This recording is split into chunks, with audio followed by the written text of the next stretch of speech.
One Sunday morning on July 15th, 2018, a mother was standing just outside a laundromat, talking on her cell phone, while her children played a few feet away under her watchful eye.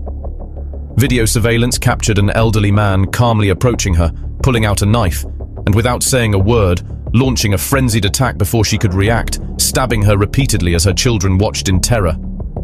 Alerted by her screams, onlookers rushed to the scene, restrained the man, and called emergency services. Sadly, by the time first responders arrived, it was too late. The attack had been fatal. Investigations were carried out, and the detectives uncovered the dark history of this man, which left them in shock. This is the heartbreaking case of Kimberly Dobbie.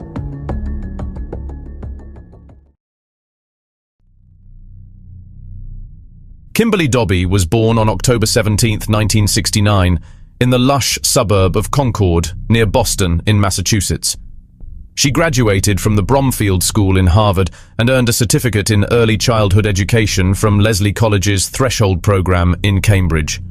After completing her studies, Kimberly worked as an assistant teacher at Alston Brighton Head Start for several years, before returning to Harvard to raise her twin sons, Cole and Dylan. Due to the high cost of living in Massachusetts, Kimberly eventually moved to Farmington, Maine, to seek affordable housing and independence, according to her mother. Those who knew her appreciated her kind and gentle nature. She was known for her warm smile, quick wit, and friendly demeanor. Close friends described her as energetic and positive, the kind of devoted mother who kept whole wheat crackers in a bag for her sons and would search tirelessly for a World War II textbook when one of them requested it for his birthday. Kimberly loved the beach, and Christmas was her favorite holiday. Her twin sons were the light of her life. While staying at the Hope Haven Gospel Mission in Lewiston, Kimberly and her sons frequently visited the local library. There, she used the computers while her boys read and played with the provided toys. Unfortunately, it was at this library where she crossed paths with an evil man called Albert Flick. Albert Flick was an Army veteran who had worked at the same donut shop in Westbrook, Maine for 19 years. A background check on Flick revealed that he had stabbed his wife Sandra to death on January 31, 1979, just 3 weeks after she filed for divorce. Sandra, who had endured an abusive marriage almost from the beginning, had finally reached her breaking point at the age of 35. Despite knowing the risks, she decided to leave Flick for good. Anticipating that her husband would react violently, Sandra contacted the Westbrook Police Department and requested an officer to be present when she served the divorce papers. She also asked for Flick to be escorted off the property to ensure her safety and that of her 12-year-old daughter Elsie from a previous marriage. Thanks to the police presence, Sandra's attempt to legally end the relationship proceeded without incident. On the day of Sandra's murder, Flick visited the apartment, ostensibly to collect some of his belongings. Since he seemed calm, Sandra allowed him to come in and take what he needed. However, once inside, instead of gathering his things, Flick pulled out a knife. As he brutally stabbed his estranged wife, he repeatedly professed his love for her. A terrified Elsie witnessed the entire scene through a crack in the door. Fearing she would be next, the young girl ran to a neighbor's house and asked them to call the police. Despite suffering 14 stab wounds, Sandra managed to stagger into the hallway. Before succumbing to her injuries, she told the neighbor that Albert Flick was the one who had attacked her. When the police arrived, they found Flick standing in a daze, his hands and clothes covered in blood. Flick was tried and convicted of Sandra's murder. During the sentencing phase, his family members testified as character witnesses, describing him as a good man whose terrible actions stemmed from an abusive childhood. Flick was sentenced to 30 years in prison, but was released 9 years early for good behavior. This early release didn't surprise those who knew his tendencies. Since his aggression was exclusively directed toward women, and there were none around to provoke him, he had behaved meekly in prison. After his release, Flick's issues re-emerged repeatedly. In 2007, he was arrested for hitting a woman he was dating and, according to the victim, for stabbing her with a fork during a confrontation. 3 years later, Flick assaulted another woman by hitting her with the butt of a knife and then chasing her with a screwdriver. Fortunately, the woman managed to escape with minimal injuries. When the police apprehended Flick, he had attempted a half-hearted suicide. After receiving a relatively light punishment, he quickly returned to his old behavior. Later that same year, Flick was arrested for domestic abuse and criminal threatening, with a deadly weapon after stabbing a woman with a steak knife. Despite recognizing Flick's history of assaulting women, the judge believed that, at nearly 70 years old, he would eventually age out of his violent behavior. District Attorney Catherine Tierney disagreed, asserting that Flick, who had never shown any remorse for his crimes, had no intention of changing. She argued that he wouldn't improve with age because inherently bad people like Flick couldn't recognize their own flaws. Ultimately, Flick was sentenced to 8 years but was released in 4. Once again, the justice system failed to account for the entirety of his criminal history. Upon his release in 2014, the 72-year-old Flick reportedly began stalking one of his former victims, confronting her in public and threatening that she would get hers. Despite his parole officer describing him as extremely violent toward women, Flick's poor old man act prevailed once more. Instead of receiving a lengthy sentence, he was returned to prison for just 2 years for violating his parole. Besides murder and assault, Flick's extensive list of offences included witness tampering, likely due to his habit of threatening those who pressed charges against him. A dangerous individual by any measure, Flick repeatedly proved to be a menace to society. Unfortunately, his lack of moral character was overlooked by the legal system.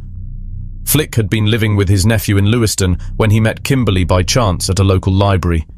Kimberly, a mother of 11-year-old twin boys, was homeless and staying in a shelter, and the library was a place she visited frequently during the shelter's off hours.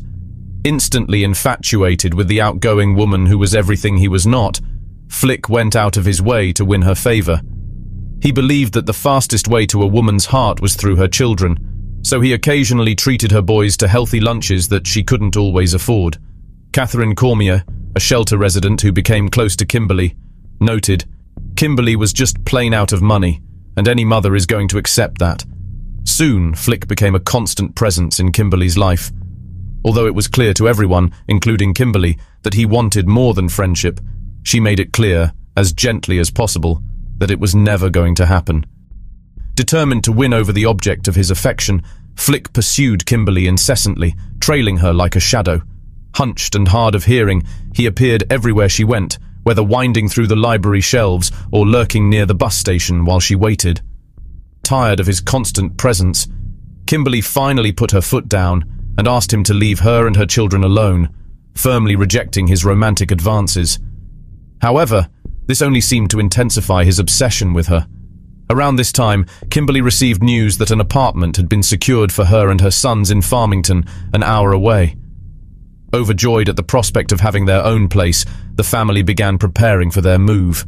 When Flick learned through the grapevine that Kimberly was planning to move, he was furious. Instead of accepting the situation and moving on, he decided that she wasn't going anywhere, and he would ensure it by any means necessary. 2 days before the murder, Flick bought a paring knife in preparation for his plan. On the morning of Sunday, July 15th, the day before Kimberly and her twins were set to leave Lewiston, video surveillance captured her standing just outside a laundromat, talking on her cell phone while her children played a few feet away.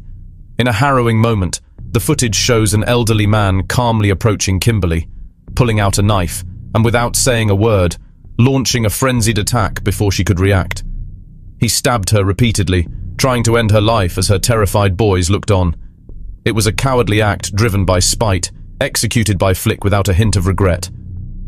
Alerted by her screams, another laundromat patron, visiting businessman Dennis Fisher, rushed to her aid. Without regard for his own safety, he charged at the assailant, knocking him to the ground and holding him down until the police arrived a few minutes later. While they waited for help, onlookers comforted Kimberly, who was bleeding profusely but still conscious in the moments following the attack. When first responders arrived, they quickly began efforts to stabilize her. Unfortunately, despite everyone's best efforts, it became clear that she was beyond saving. As her body was being loaded into an ambulance, the crowd that had gathered in front of the laundromat comforted her twins, who had witnessed every horrifying moment of their mother's murder. The perpetrator of the unprovoked attack, 77-year-old Albert Flick, was taken into custody and charged with Kimberly's murder. Detectives soon discovered that the victim and her killer had once been on friendly terms. Flick, a regular presence at the library, had a knack for appearing whenever Kimberly and her sons were there. Rather than being put off by his somewhat intrusive presence, Kimberly had felt sorry for the lonely old man who enjoyed making small talk while piecing together jigsaw puzzles. What Kimberly didn't know was that this seemingly harmless elderly gentleman had a long criminal history dating back to the 1970s. In the aftermath of her murder, it was revealed that Flick had a disturbing hobby that he enjoyed far more than working on puzzles. His preferred form of stress relief had always been stabbing women. Before that tragic day in 2018, when he killed the innocent mother in cold blood, Flick had spent a third of his life incarcerated for crimes against women. Unfortunately, Kimberly was unaware of this disturbing fact, and like many others, she saw no harm in this man who had an uncanny ability to conceal his hatred for women. Well, at least for a while. Those who survived his attacks knew too well Flick could only pretend to be benign for so long. Once his true nature was revealed, no woman was safe. On July 17, 2019, after 40 minutes of deliberation, a jury found Albert Flick guilty of Kimberly Dobbie's murder. 3 weeks later, he was sentenced to 25 years to life in prison. Barring any further strokes of luck, he will spend the rest of his days in a prison cell where he undoubtedly belongs. Albert Flick lacked empathy and remorse for his actions, a common trait in what many call a psychopath. His perception of women as mere objects suggested a deep-seated misogyny and a complete detachment from any moral responsibility. It is sad and unfortunate what all the victims faced against this monster. As we reflect on this heart-wrenching tale, our thoughts are with the victims whose lives were tragically cut short and the loved ones they left behind. If you found this video compelling, be sure to like and subscribe to our channel and check out our other videos. Thank you for watching.